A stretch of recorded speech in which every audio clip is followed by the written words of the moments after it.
everybody. Today, as we are meant to celebrate, our joy has been shattered by two horrifying mass shootings this week. And our prayers are with the family of those lost in Monterey Park and Half Moon Bay. And we grieve with broken hearts alongside every member of this community.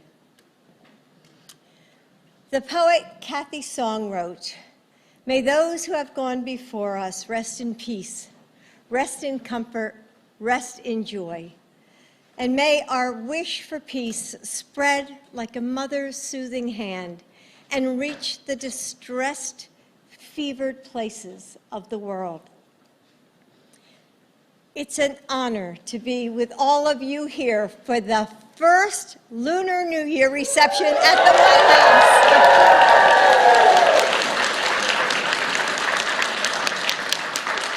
Each winter, as we come to this moment, we are still the same people that we've always been. Our history lives inside of us, no matter how many pages of the calendar we turn.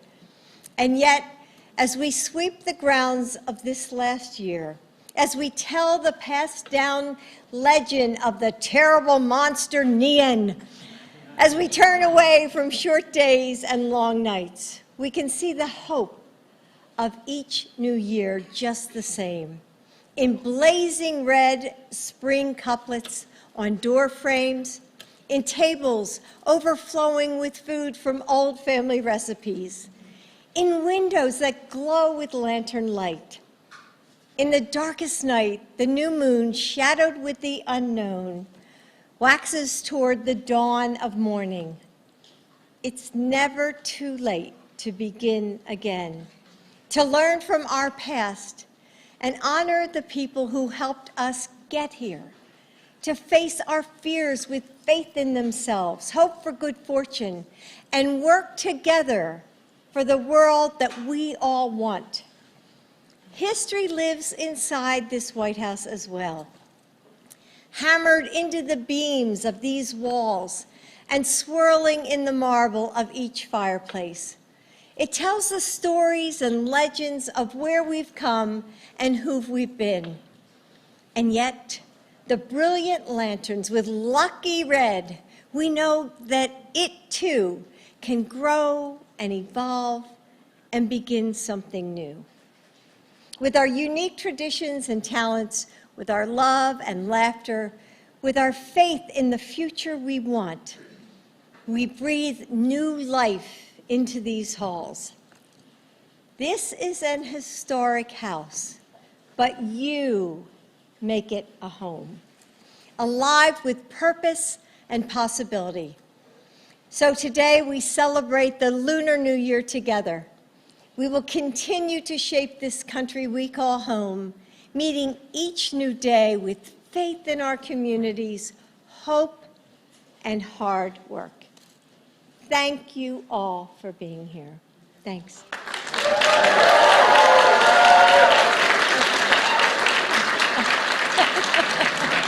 Almost forgot. And I almost forgot. Now it's my, here, come on over. Now it's my pleasure to introduce a tireless advocate for this community, CEO of Asian Services in Action of Ohio, Elaine So. Elaine, thank you.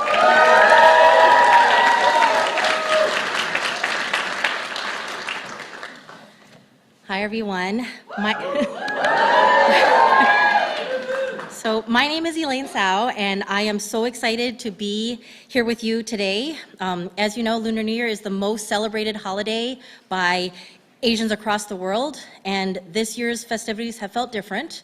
I'm still processing the recent mass shootings, so I will simply say that more needs to be done to address gun violence in America.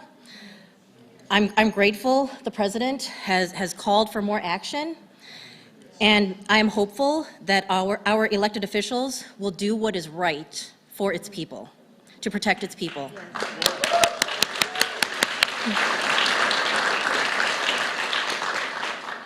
I have the honor of leading Asian Services in Action, which is headquartered in Akron, Ohio. We are the largest organization serving Asian Americans, Native Hawaiians, and Pacific Islanders in the state of Ohio, and we're a federally qualified health center. So supporting us is one of the many ways that the Biden administration has improved the lives of the AANHPI immigrant and refugee community living in Ohio, and especially through the challenges that we've faced the past few years. We also serve a limited English proficient community that relies on us for so many things. And we have built trust because our team comes from the communities that we serve. We speak the languages that they need, and we help people address needs through action and advocacy. This ethos of helping others in the community, I learned from my own mother. She supported the limited English proficient community as an interpreter for pregnant women, where many pregnant women felt unseen and unheard. And that is what our community is all about, fighting for our cities, our towns, for our country, to build a healthier and more hopeful future. So it means so much to the Asian American community that the White House is hosting this first ever Lunar New Year event, and because of it, we feel seen, we feel heard.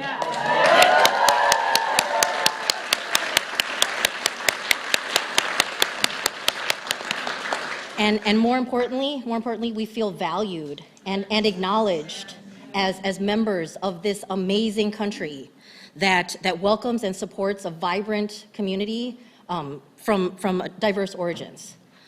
So now it is my distinct honor to introduce the President of the United States, Joe Biden.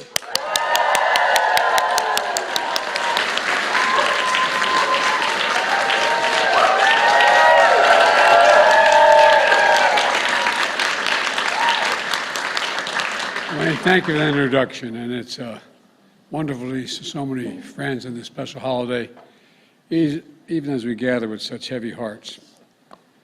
Our prayers are with the people of Monterey Park and Half Moon Bay, and after yet another spree of gun violence in America. I'm going to use this. This working? Hello, hello, hello. Can you hear me with this? All right. I've been in close contact with Governor Newsom and to provide the full support of the federal government. And Kamala, who has deep ties in the area, is just getting back from spending some time there with families. And I spoke with Brandon Say, a genuine hero. This is a 26-year-old kid, whose family has owned the dance studio for some time.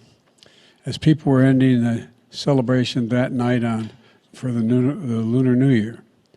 And as we all saw in the video, he heard the front door close, saw a man pointing a gun at him. Instead of running, Brandon said he thought he was going to die, but then he thought about the people inside. Think about this now. Just think about this in reality.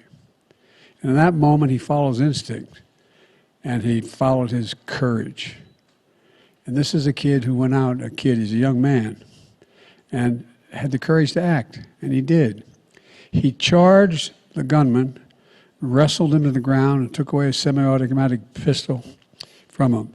He had just shot and killed 11 people and wounded several more in another dance studio nearby. It was a struggle that Brandon prevailed. But think about what could have happened had he not done this. I really mean it. I think sometimes we underestimate incredible acts of courage. Someone shooting has a semi-automatic pistol aimed at you, and you think about others. That's pretty profound, pretty profound. And in both Monterey Bay and Half Moon Bay, we saw the heroism of police officers, firefighters, and first responders. They answered the call. They rushed into danger, and they saved lives and protected their neighbors. These are tight-knit communities, as you all know. They will be affected by what they saw and what they lost for the rest of their lives. We've got to think about the impacts of post-traumatic stress on many of these folks. And as a nation, we have to be there with them. We have to be there with them. We don't have a choice. You know, I know several members of Congress wanted to attend here tonight because they wanted to be able to, but they have votes up on the Hill, including my dear friend Judy Chu. Judy is chair of the Congressional Asian Pacific American Caucus and a former mayor of Monterey Bay. I spoke with Judy several days ago and said, Judy, what should I do? Should I continue to, should I be in California or should I have this celebration? And she felt very strongly. She said, we have to move forward. Her message was, don't give in to fear and sorrow. Don't do that. Stand in solidarity and in the spirit of toughness that this holiday is all about. She went on to say that's what folks are doing back in California and across the country, providing counseling support, transition services for the victims' families, holding candlelight vigils and bringing people together, and showing that even with heavy hearts, we have unbreakable spirits. So that's what we're going to do tonight, but be there for each other. And by the way, you know, I said, as some of my senior staff here knows, that I was going to have the most diverse staff in American history. I was going to reflect what the population of America looked like. Well, I knew we had more women than men. Oh. But I looked up the following. You know what percentage of AA and Asian Americans and Pacific Islanders is in this administration? 13.7%. The next highest was 7%. That's why the hell I'm doing so well right now.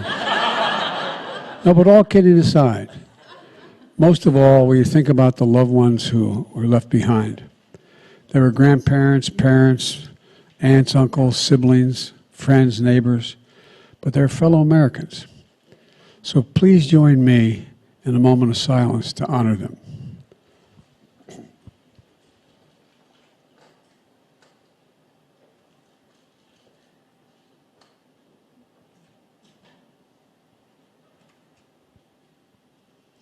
May God bless them all. You know, I'm really honored to be with you all tonight.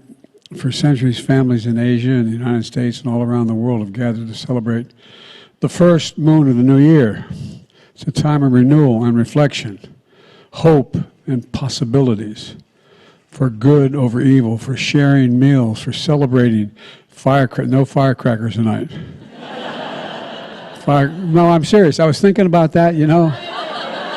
If things hadn't been like they've been the last couple of years, we should have fireworks outside. But, you know, celebrating with firecrackers and dance. We got dance. Honoring your ancestors while passing down traditions to the next generation. All of you here and across the country have opened your hearts and homes to friends and neighbors and wish each other a prosperous new year, full of good health and good fortune. So to start the new tradition of the nation for holidays that where home is central, Jill and I are honored to welcome you to the first Lunar New Year reception of this scale held in the White House, your home. This is your home. No, this is the people's house, for real. Jill and I are very temporary residents in this home. But all kidding aside, well, God love you. Look, you know, for many of you, this is the year of the rabbit. And for others, like the Vietnamese community, it's the year of the cat. The rabbit, earnest and persistent in the face of great challenges. The cat, majestic, beloved, a protector. By the way, that sounds like our cat Willow, who maybe, you think I'm kidding, Willow may walk in here any time now. She has no limits, and oh, you think I'm kidding? I'm not. Especially in the middle of the night when she climbs up and lays on top of my head. Look, all of you reflect the values represented by these symbols, and I mean that sincerely. And the Lunar New Year offers an opportunity to acknowledge the many ways you've enriched this country through diversity of culture, the breadth of achievements, including a record number of Oscar nominations that were announced just this week. and that are long overdue. I know nothing about entertainment, but I know when people are picked to this best. And speaking of winning, we're honored to be joined by Olympic champion, gold and silver and bronze medalist, a three-time world champion figure skater, Nathan Chen. Nathan, where are you? Nathan, good to see you, pal. Come here. Get up here.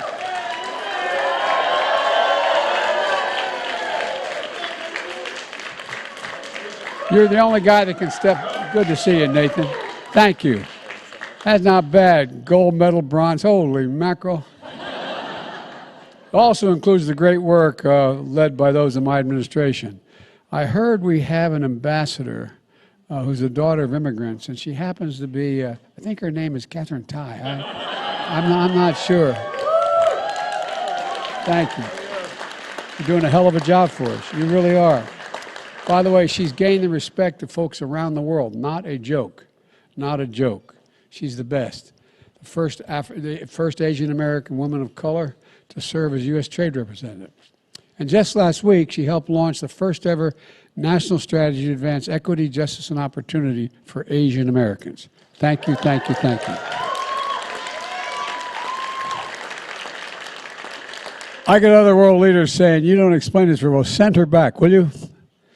Really, you're doing a hell of a job, kid. Thank you, thank you. And together with Congress, we passed historic legislation to bring us one step closer to preserving and amplifying the contributions and history of the community through National Museum of Asian Pacific American History and Culture. And yet, for all the progress, this community has experienced profound hate, pain, and violence and loss with the rise of Asian anti-hate crimes. You know, gut-wrenching attacks on elderly immigrant women. As I've said many times before, hate can have no safe haven or harbor in America. No person deserves to be treated with hate as a hateful way. They all deserve to be treated with dignity and with respect. That's why I'm proud, with the help of many of you in this room, we signed into law COVID-19 Hate Crimes Act. And to host the first ever White House summit against hate-fueled violence.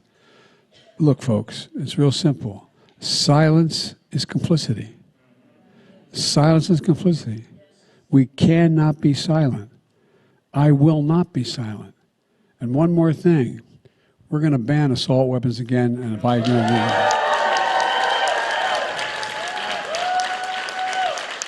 I did it once as a senator, we're going to do it again. And let me close with this. The Lunar New Year ends with the hanging of those red lanterns to symbolize letting go of the past and committing to new beginnings. Well, I mean this sincerely. You've heard me say it many times. I've never been more optimistic in my life about the future of this country and the ability to unify this country. I really mean it. As we gather here today, let's recommit to the work of standing together and taking care of one another. Let's do the work of spreading hope, joy, love. So from the Biden family to yours, we wish you a happy, healthy, prosperous new year, and please enjoy the reception of the wonderful program that's about to begin.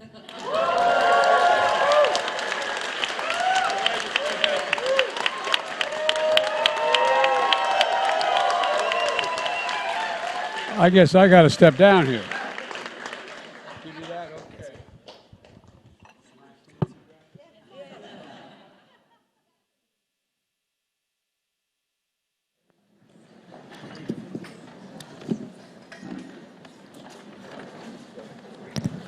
Ladies and gentlemen, distinguished guests, please welcome the Troy One Lions.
Oh, I got it, thank you. You're going to Yeah, dance? no, you're going to come up with it. No, but I would love that costume. Come on up, Joe. No, you're not going to dance, believe me. We don't want to ruin the evening. You know, it was so funny. I saw that tangerine there when I was speaking, and I thought, oh, one of the workers left that. Thank God I didn't pick it up. But anyway, weren't they amazing? Can we give them another?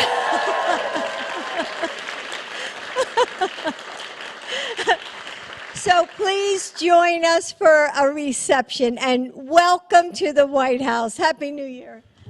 And I only have one regret. I wish my grandkids were here. Thanks. Thank you. All right. Thank you.